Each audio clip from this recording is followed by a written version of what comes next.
Уважаемый депутат, все, я останавливаю вашу полемику. Здесь уже превращается в парламент.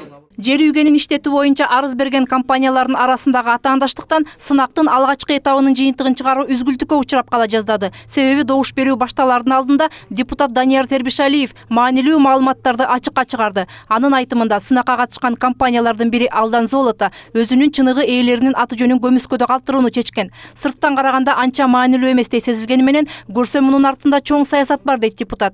Буга чейин жер үйгөнүн иштетүүгө лицензия алып, бирок өкмөттүн алдында убадасын аткарбай койгон Полис Голд компаниясы Алдан Золото деген аталыштагы жаңы ишкана түзө калып, тымыздын максаттарын ишке ашырууга аракеттенип жатыптыр. Ал эми анын чыныгы ээси россиялык миллиардер Сулейман Керимов экени маалым болду. Владельцем компании Полис Голд Алдан Золото компаниясы Полис Голдтун алдында түзүлгөнү маалым болду. Анын чыныгы ээси россиялык олигарх Сулейман Керимов. Бул компания буга чейин лицензияга ээ болуп, бирок айткан убадаларын аткарган эмес. Ошондой эле буга чейин Белоруссиянын президенти Лукашенкога ал жактагы кенди иштетүүгө уруксат алуу үчүн 15 миллиард доллар пара сунуштаган. Анын 10 миллиард доллары мамлекетке, 5 миллиард болсо Лукашенконун чөнтөгүнө кетмек. Бирок ал мындан баш тарткан. Бир ирет пара сунуштаган адам биздин жетекчиликке да пара сунуштабайт деп ким кепилдик бере алат? Мамлекеттин кызыкчылыгы жөнүндө сөз болуп жаткандыктан маселеге кайдыгер карай албайм. 2010 жылы жер үйдү иштетүү боюнча лицензиясынан ажырап калган Визор компаниясы кыргыз өкмөтүнөн 586 миллион доллар өндүрүү максатында эл аралык сотко кайрылган.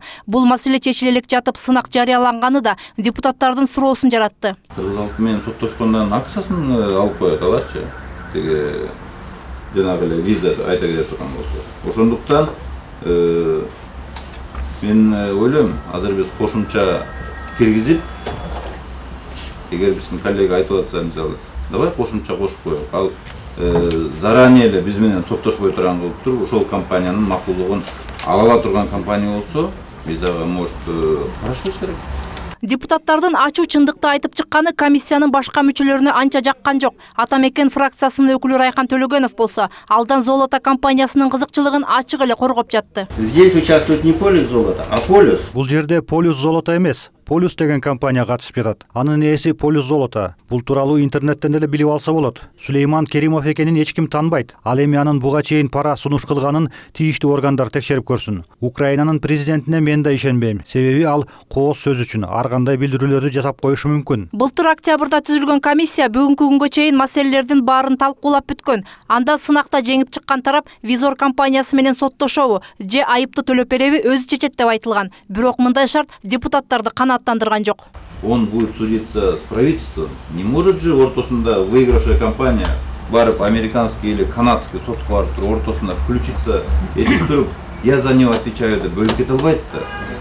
Мы же знаем, Кыргыз алтынын канча акциясын биздин правительство менен соттошкон компаниялар утуп алганын билесиз да, туурабы? Данияр Тербишалиев сынактын шартына кошумча талаптарды киргизүү сунушун айтып чыкты. Экинчи турга чейин сынакка катышкан компаниялардын чыныгы ээси ачыкталсын деген сунушу колдоо тапты. Ал эми Визор компаниясы менен соттошуу маселесин сынакка катышкан компаниялар өз мойнуна алышы керек деген шарт четке кагылды. Бирок Тербишалиев добуш берүүнү токтотууну талап кылып чыкты. Себеби бүгүн компаниялар кийинки турга өтүп кетсе, алардын чыныгы ээсин тактоо боюнча коррупциялык сүйлөшүүлөргө жол ачылышы ыктымал деген кооптонуусун жашырган жок.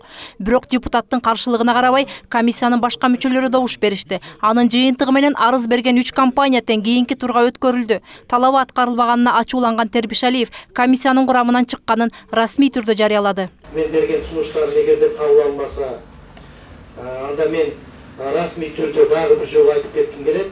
Мен бул комиссиядан чыгам.